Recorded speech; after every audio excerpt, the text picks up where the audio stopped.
But he told us, he can hear you 4 miles away, guys. So what got you started doing TV shows and radio like you Well, did? I'm glad you asked.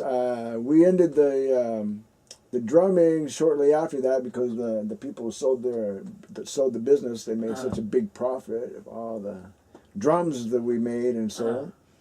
But I moved to Weed. Yeah. Okay. And I'm at Weed, California, and one morning I just really woke up and I go, "Whoa, what am I doing here?" I said, aren't I supposed to be in Mount Shasta? So I had that question, what am I doing here? A couple of days later, I woke up with the most amazing epiphany. What was that? Volunteer for the TV station. Yeah, yeah. Wow, I said, I like the show. Channel 15, cable 15. I like it. And I called it up, and it was a block away from me at Radio Star. Oh, I didn't know they were doing it out of Radio Star for a while. I thought it was. They were there. College. Yeah, Okay. no, that's where they were. They were in the back in this little room, probably no bigger than the bathroom. Yeah. It was me, the camera, and somebody on the other side of the camera. Okay, so and that's how I started. When you started volunteering, were you hosting a show? Oh no! I had no plans on being in front of a camera. Really? What made you change your mind about that? Well, I was behind the camera for about 3 months, and the floor director. Now, mind you, this is community television. Yeah, yeah. This Public means access. that there are community people who volunteer, who don't get paid, who run this. Right, right. So they can walk off the job any day they want. And so one person happened to walk off, or not walk in, let's say that. And so the floor director said, hey, Arthur, we need somebody to do a show. I want you to do a show. No, I got to do the camera. Yeah. No, I want you to do the show. No, I got to do the camera. He goes, the camera can sit there on the tripod and look at you. I gotta do something else. He goes, I'll do the rest. You just do a show. Well, so what did he want you to do the show about? Whatever I wanted. Which hadn't really got me flustered. Yeah, yeah. So he said, either go home, come back in an hour. I'm going to go home and crawl into bed. I went home and I'm like, I really am glad I walked with God. I said, all right, Father, what is it that you want me to do here?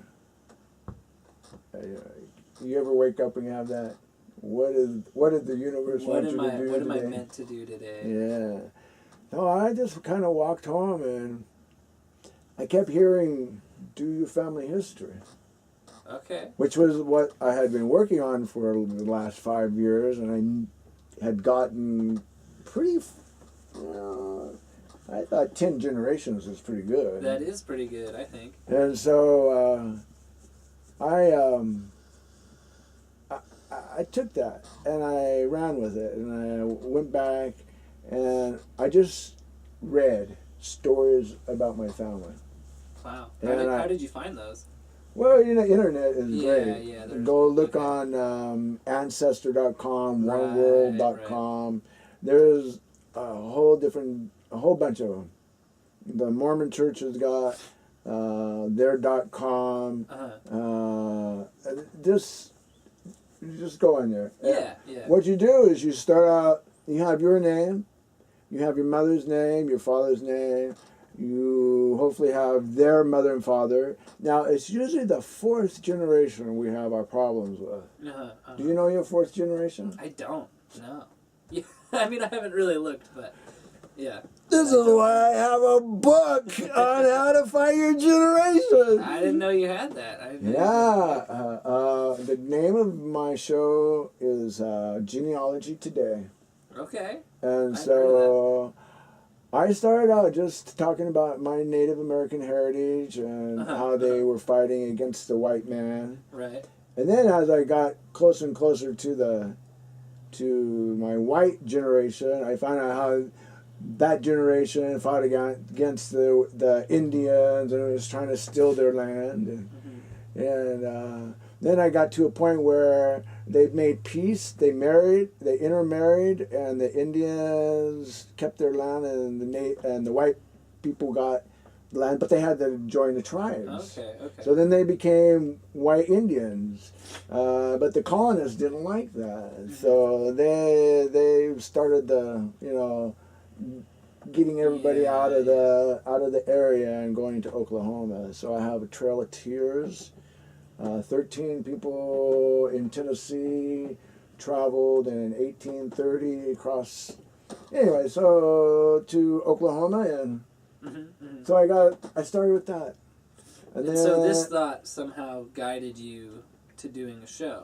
Well, this got me, so what happened was I started doing the genealogy show, and then we moved over in 2005, the studio moved over to the college. College of the Siskiyous, yeah. And then at that point, so I'd been in 2004 started, so I'd had a year of doing some shows. So then once we got over there, the director said, hey, if you take the show, you'll be able to develop if you take a class here, you'll be able to develop your shows. Oh, wow. And so I had no interest in going to college. And going to community college. But here I was heading that way. And so I decided, okay, so I took media communications. Yeah. And that gradually developed my show. And I did all the classes until I got out of the actual doing the show. Right. All the theory about theater and movies and all that was really good, but it didn't help me with the show. So. Right. Yeah, it's not actually. So I did a lot of video editing, and from that point, I started developing. I went to Art Talks, and that was interviewing Eugene Sway. That's when Eugene Sway was my first big challenge. Then I went to Genealogey Today, Art Talks, and I would kind of go back and forth with those. And then I got into Artworks. Okay. And that really developed into a real positive show because I'd have art and I'd have music. And then that kept all the audience very entertained. Yeah, I've noticed that in a lot of your shows you have musical guests. Yes. Which I always thought was pretty cool for a public access show. Yeah. To juggle the two. I love that. Well, they call me the Johnny Carson of Weed, California. That is the best description of you. Yeah, that I've Johnny ever Carson heard. of Weed, California. Hey, welcome to Weed, California. That is definitely you, man. Wow. Where there ain't no smog, but the smoke you produce.